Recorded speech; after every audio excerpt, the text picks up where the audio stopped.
Licenciada, un momentito que mi compañera recién acaba de ingresar.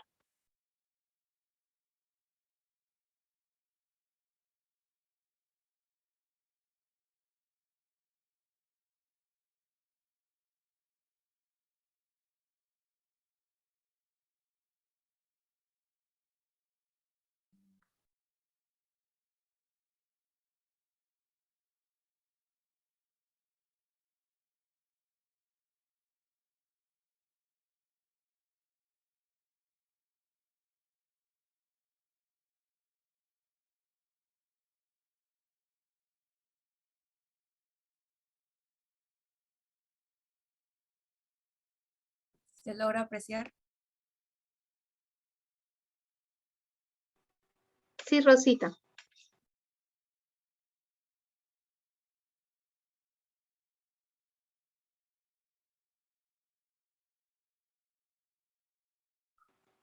Made, ¿puedes iniciar, por favor?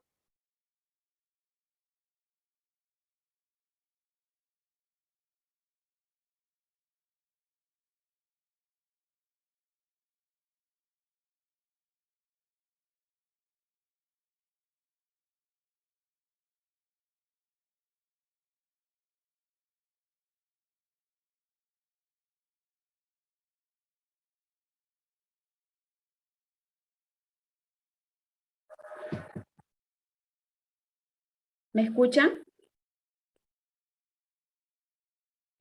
Sí, Made, te Ahí. escuchamos. Buenas tardes, licenciada. Buenas tardes, Ya, compañeros. pueden empezar. ¿Ya? Buenas tardes, licenciada. Buenas tardes, compañeros. El día de hoy, mi grupo y yo vamos a exponer sobre la lesión del nervio periférico. Pero antes de empezar, quiero presentar a los que conforman mi grupo. Siguiente diapositiva, por favor. Los integrantes son Marcatinco Flores Heidi, Mayuri Rodríguez Lisset, Salinas Sandía Diana, Torres Peña Rosario, Untiveros Lobatón Brando, Yayeri Rosa, y la que les habla es Espinosa Gutiérrez. Antes de empezar con la exposición, voy a hablar sobre un breve sobre el recorrido del nervio periférico. Los nervios periféricos espinales abandonan la columna vertebral a través de los denominados forámenes intervertebrales, ubicados entre dos vértebras adyacentes. Cada nervio se divide en dos ramos llamados dorsal o posterior. Y ventral o anterior. Ambos transportan tanto información motora como sensitiva, o sea, los dos pueden ser mixtos. Siguiente diapositiva, por favor. El concepto. Los nervios periféricos son aquellos que unen el cerebro y la médula espinal con el resto del cuerpo. Estos nervios, que son muy frágiles, se pueden lesionar fácilmente, distorsionando así la capacidad de comunicación entre el cerebro y el resto del cuerpo. Las lesiones de los nervios periféricos son conocidos bajo el nombre de neuropatía periférica. Existen muchos tipos de lesiones de los nervios periféricos que pueden surgir a causa de otras enfermedades como resultado de la diabetes o después de una infección viral. Siguiente, por favor. El pronóstico de la enfermedad. Las lesiones de los nervios periféricos pueden ser bien leves o graves. En los casos más leves, las posibilidades de curación mediante el tratamiento adecuado son muy altas. En cambio, en los casos más graves, el nervio puede llegar a cortarse en su totalidad, causando la pérdida de sensibilidad en la zona dañada y dificultando así el tratamiento de su recuperación. Le doy pase a mi siguiente compañera. Muchas gracias.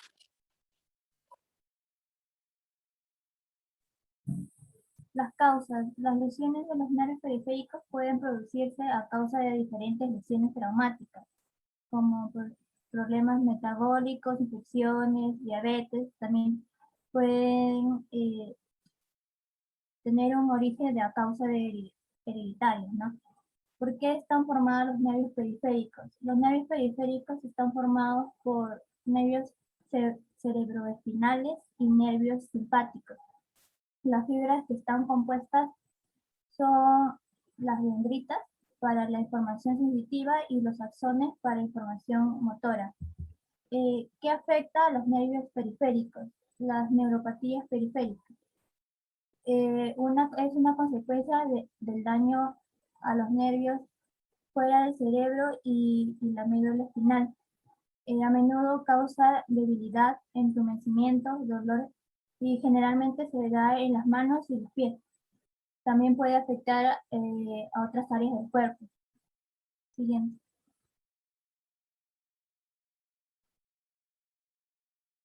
Siguiente, por favor. Ya, los síntomas. No, los síntomas. Ya. Los síntomas van a depender del tipo de nervio que está afectado.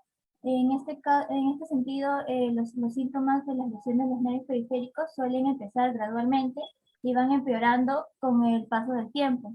Entre ellos, los síntomas más frecuentes son entumecimiento y hormigueo, dolor punzante, ardor, debilidad muscular, sensibilidad al tacto, parálisis, intolerancia al calor, problemas digestivos, mareos o vértigo. Le doy paso a mi compañera.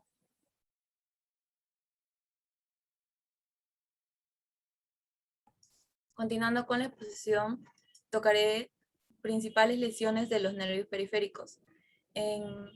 Existen muchos tipos de enfermedades nerviosas, pero solo algunos de ellas se pueden resolver mediante tratamiento quirúrgico. Los mecanismos de lesión de los nervios periféricos son traumáticas. Un ejemplo de ello, cortes, caídas, accidentes de tránsito. Las compresivas, que por ejemplo tenemos lo que es el síndrome del túnel carpiano, que se soluciona con cirugía. Siguiente, espasticidad, que esto se da debido a lesiones en el cerebro. Se soluciona mediante el uso de miotomía y transferencias. También secuelas paralíticas, en el ejemplo, la tetraplegia. Se soluciona mediante transferencias nerviosas y tendinosas. En los tipos de lesión nerviosa, la neuropraxia se produce por la falla o pérdida de la conducción nerviosa debido a un mínimo corte, sin mostrar daño en lo que es la estructura del nervio. En lo que es la axonotmesis, es la lesión nerviosa que conserva la continuidad del nervio. Degeneran las vainas mielínicas y los axones, pero las estructuras conjuntivas del nervio permanecen intactas. Y por último, la neuromesis. Existe una pérdida completa de la función motora, sensitiva y autónomica.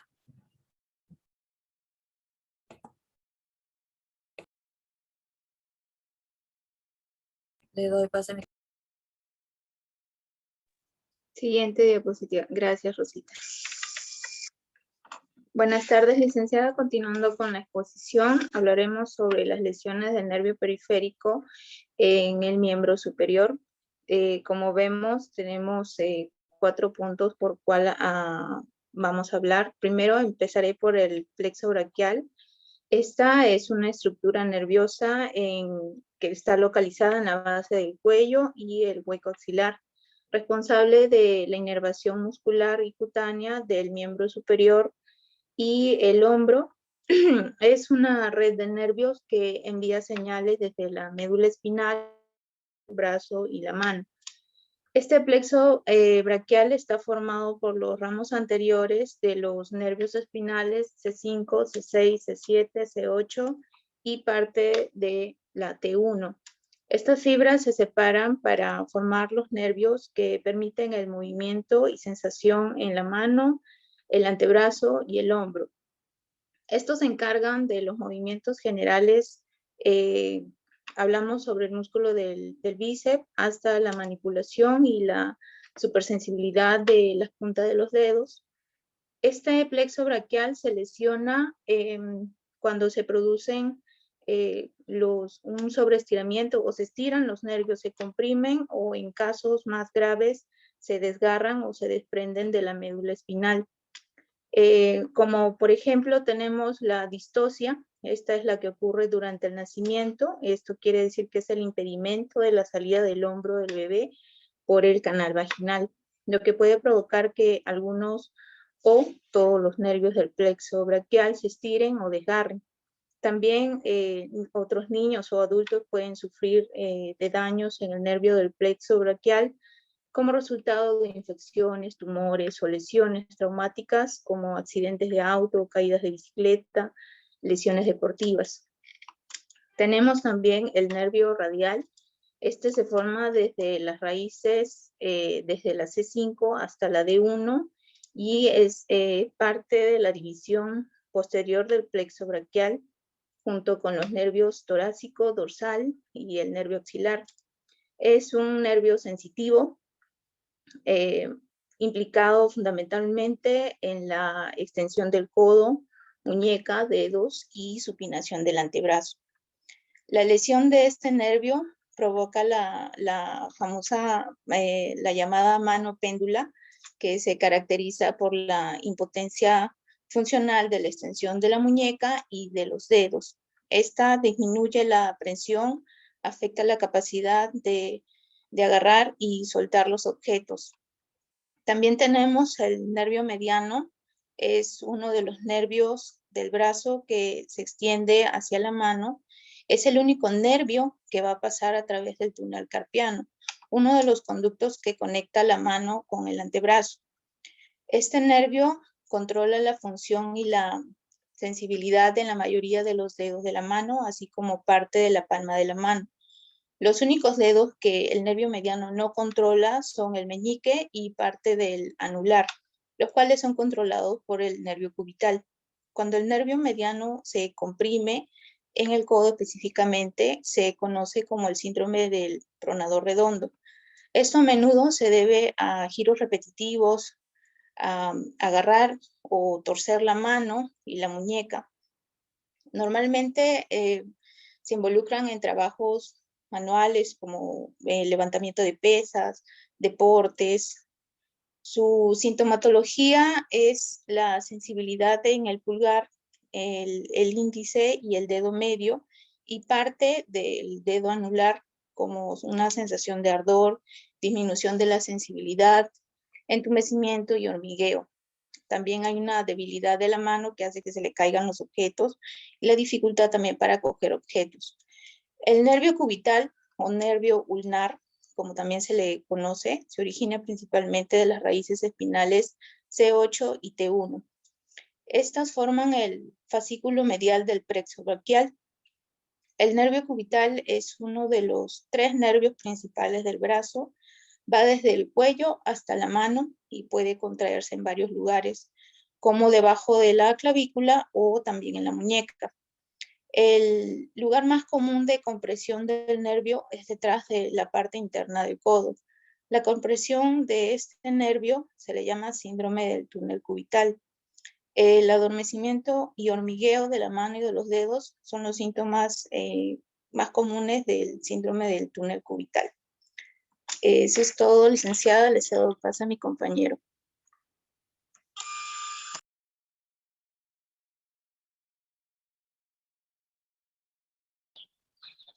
Buenas tardes, licenciada. Le voy a hablar sobre las lesiones del nervio periférico del miembro inferior. Nos dice que las lesiones del nervio periférico pueden ser producidas por diversos telogeos, los cuales varían en frecuencia dependiendo del nervio lesionado, y entre ellas se encuentran las más asociadas del traumatismo abierto, ¿no? Que tenemos lesiones del plexo lumbosacro, que le voy a hablar, que nos dice que la etiología es íntima porque tiene una relación con el plexo lumbar y sacro, como se dice, ¿no? Lumbosacro, que frecuentemente se afectan de forma conjunta y así comparten la etiología. Las causas que se puede dar en las lesiones puede ser por un traumatismo ocasionado en la pelvis, por neoplasias, también se da en casos de embarazos y aneurisma. El otro es la lesión del nervio femoral, que nos dice que es una pérdida de movimiento o sensibilidad en partes de la pierna debido al daño del nervio femoral. Se localiza en la pelvis, baja hacia la parte frontal de la pierna, y esto proporciona sensibilidad, o sea, una sensación a la parte frontal del muslo y la parte de la pierna inferior. El daño se da a un nervio, por eso se le dice mononeuropatía, daño a un nervio. El otro lo va a hablar sobre el nervio, la lesión del nervio obturador, que se caracteriza por la limitación en la aducción de los muslos con la hipoestesia y la parestesia en su cara interna. Hay la presencia del dolor o parestesia en el territorio del nervio obturador, aumenta la presencia de una hernia obturatriz. Y en la postura con esa írguida es muy dificultosa. En las lesiones del nervio ciático, la ciática se produce con más frecuencia cuando una hernia del disco, cuando hay una hernia en el disco o cuando hay un espolón óseo en la columna o un estrechamiento de la columna vertebral. Esto hace que se compriman parte del nervio. Puede causar esto una inflamación, como a la vez dolor, y a menudo se puede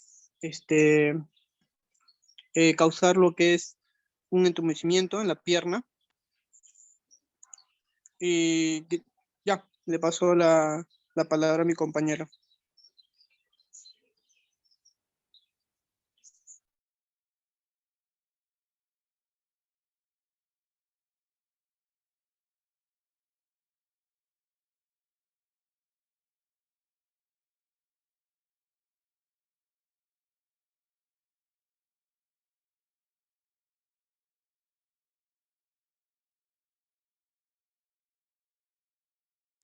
Marca 5, por favor, tu exposición. No, se me había bloqueado disculpe, estaba hablando sin continuando con la exposición, hablaremos sobre la clasificación moderna para valorar los grados lesionales de los nervios, descrita por Sendurlay en 1951. Nos dice que en el primer grado es una situación reversible por isquemia transitoria o neuropraxia. Nos dice que en la lesión de segundo grado es una situación reversible con degeneración axonal sin lesión endeneural. En la tercera lesión del tercer grado, aunque existe una lesión del endoneuro que precisará una regeneración, el perineuro queda indemne. Existirá fenómenos de fibras intraneural. En el cuarto grado nos dice que es similar al tercer grado, pero con un nivel superior de lesión, lo cual implica la necesidad de reparación nerviosa o un injerto. En la lesión quinto grado es una destrucción completa del nervio. Le doy pase a mi compañera.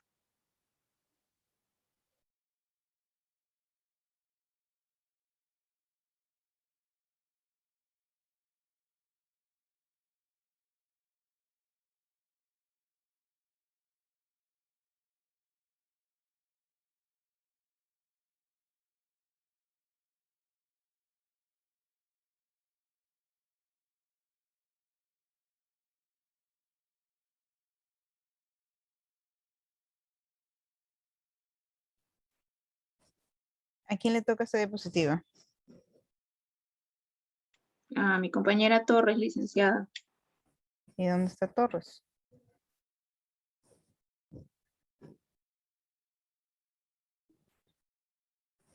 He visto que algunos de sus compañeros no han encendido la cámara. Me imagino que o no tienen la cámara o deben estar en otras situaciones. ¿No? Licenciada, le habla Marcatinco. En mi caso no puedo encender mi cámara porque ahorita estoy trabajando y estoy en un lugar oscuro, por eso no me va a poder visualizar. Ya, He pedido permiso más o menos 10 minutos, 20 minutos nada más. ya, listo.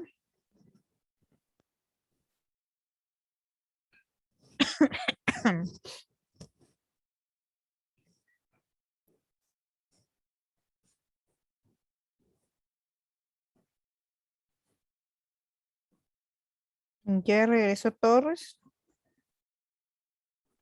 Licenciada, va a disculparnos, pero parece que no ha ingresado a clase. Así. Ay, ya no me sorprende nada. Ya está bien. Me imagino que se ha olvidado de repente. Pensó que era el día miércoles. Ya a ver quién va a terminar, quién va a concluir. Licenciada, ¿puedo hacer esa parte o hablarla Sí. al menos? Listo. Gracias, muchas gracias, licenciada. No hay problema. Bueno, Ujú. continuando ya con la parte última de la exposición, tenemos el diagnóstico. Para este tipo de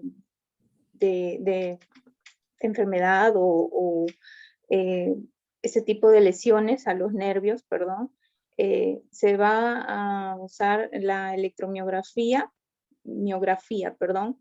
Es un electrodo delgado que se inserta dentro del músculo para registrar la actividad eléctrica del músculo relajado y en movimiento. También se va a realizar estudio de conducción nerviosa. Estos electrodos están ubicados o van a ser ubicados en dos puntos diferentes del cuerpo y van a medir la manera en la que las señales eléctricas pasan a través de los nervios. También está la prueba de la resonancia magnética. Esta resonancia utiliza imanes potentes y ondas de radio para producir imágenes detalladas de los nervios que puedan estar lesionados y ver la zona afectada. Siguiente diapositiva, por favor, Rosita. En el tratamiento, si un nervio se lesiona, pero no se corta, por decirlo así, es lo más probable que esta lesión se pueda curar. En las lesiones que el nervio ha sido completamente cortado, sí va a ser difícil el tratamiento y la recuperación. En estos tipos de tratamiento se van a usar soportes ortopédicos o férulas. Estos dispositivos van a ayudar a mantener la posición adecuada de la extremidad, los dedos, la mano o el pie, que se vean afectados para el mejor funcionamiento de los músculos. También tenemos la fisioterapia y terapia ocupacional. Estas van a ayudar especialmente con ejercicios activos a los músculos y a las articulaciones que van a estar afectadas.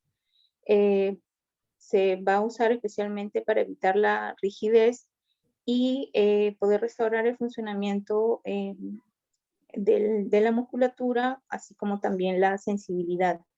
El ejercicio va a ayudar a mejorar, como vuelvo a decir, la fuerza de los músculos, va a conservar una amplitud de movimiento y va a disminuir lo que son los calambres musculares.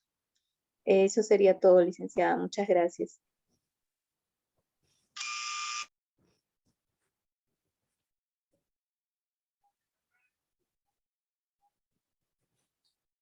Bien, los he escuchado a cada uno de ustedes, los que han podido estar presentes, ¿no?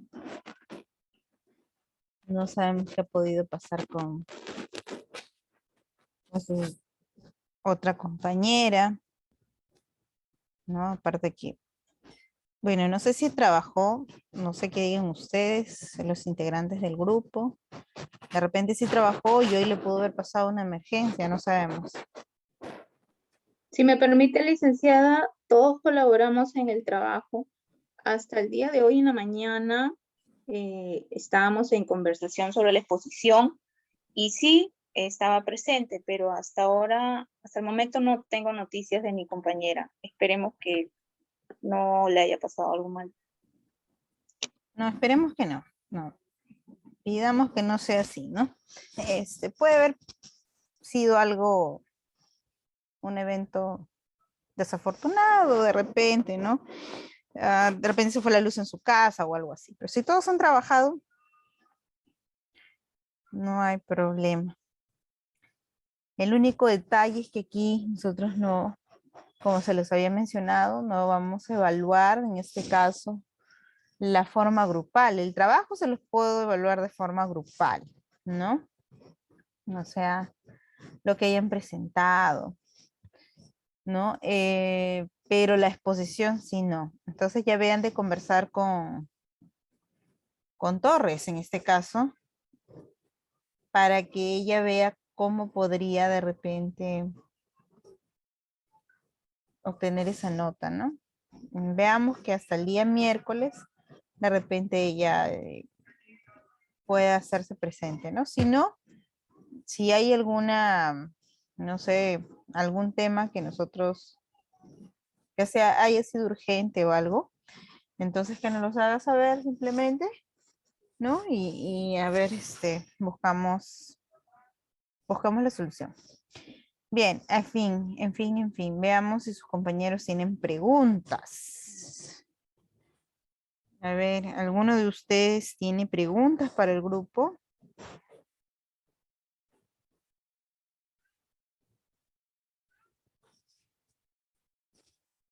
¿No? ¿No es así? ¿Todo les ha quedado claro?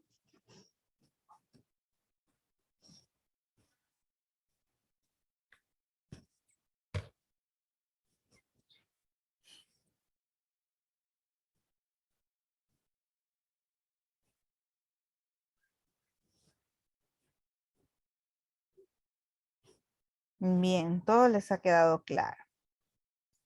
Entonces, yo sí voy a dar mis comentarios, ¿no? Me parece que alguien quiere hablar por ahí antes que empiece.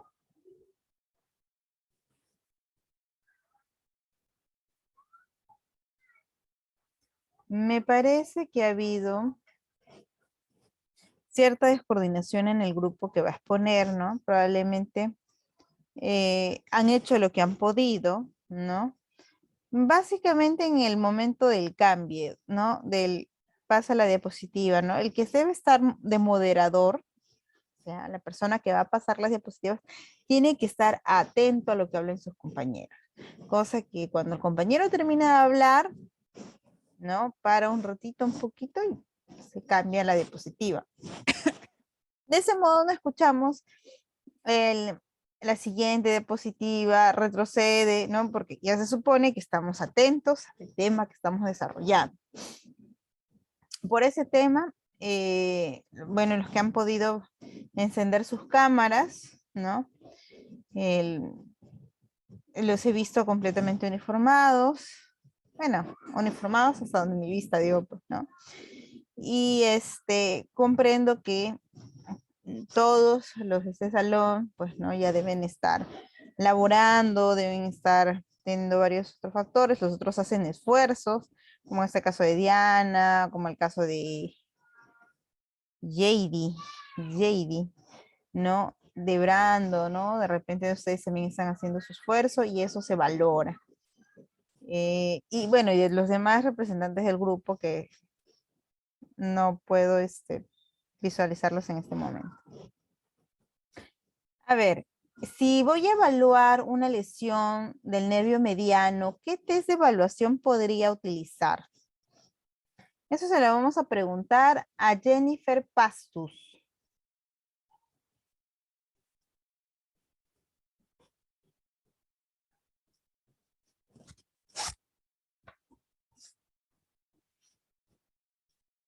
Jennifer.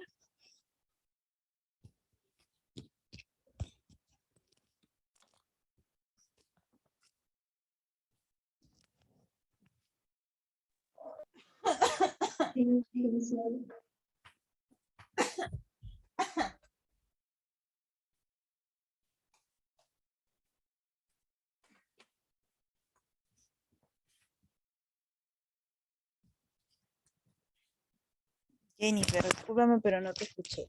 Estaba un ratito tosiendo.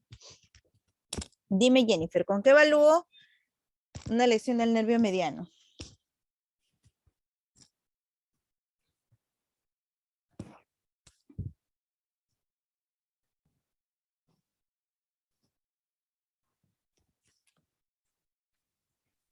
Licenciada, ¿puede ser el test de Tinel?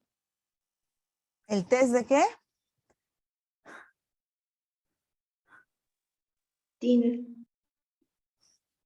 Test, te escucho test, pero debe ser que o mi internet está mal o no te puedo, o mis audífonos están mal. Escríbeme si no aquí para poderte leer. Test de Tinel, licenciada. ¿Ahora me escuchas? Yo te escucho el test de TIN. Tinel. Ah, de Tinel.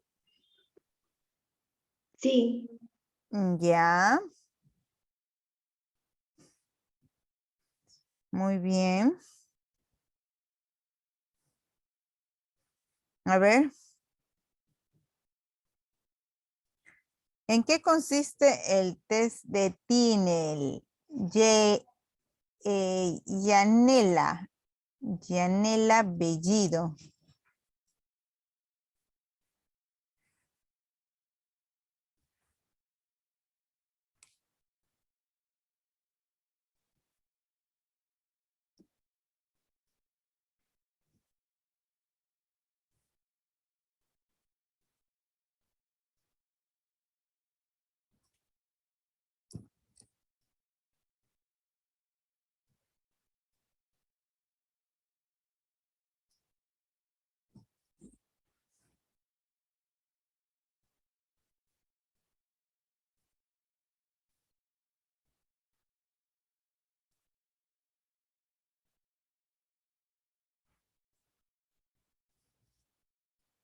A ver, nada. A ver, acá tengo, aquí tengo. ¿Qué era la pregunta? Yanira nos dice que consiste en la percusión de forma suave con los dedos en la zona del tendón palmar para provocar así hormigueos y detectar si hay una inflamación del nervio. Ya. Muy bien. Licenciada, disculpe, Dígame. el signo de Tinel sí es un tipo de percusión directa en el nervio mediano, justamente del túnel carpiano. Ujú. Sí, bueno, se golpetea con el dedo índice, se dan unos golpeteos y si el paciente pues refiere algún tipo de como una sensación de electricidad o pinchazos, suele ser positiva esta prueba. Ya. Muy bien. A ver. ¿En qué consiste el test de Palem? Palem. ¿Puedo responder, licenciada? ¿O va a preguntarle a otra persona? No, no voy a preguntarle a nadie. Licenciada, ¿puedo responder yo, Quiroga? Diana pidió primero la palabra. Oh, no, sino que tengo el internet lento, por eso, disculpe. No te preocupes, Heu, de repente coincidimos en la respuesta. Bueno, este signo de Fallen se hace una flexión del carpo. Licenciada, voy a encender mi cámara porque si se lo digo, quizás no es lo mismo que mostrárselo, ¿no? La posición correcta es esta, ¿no?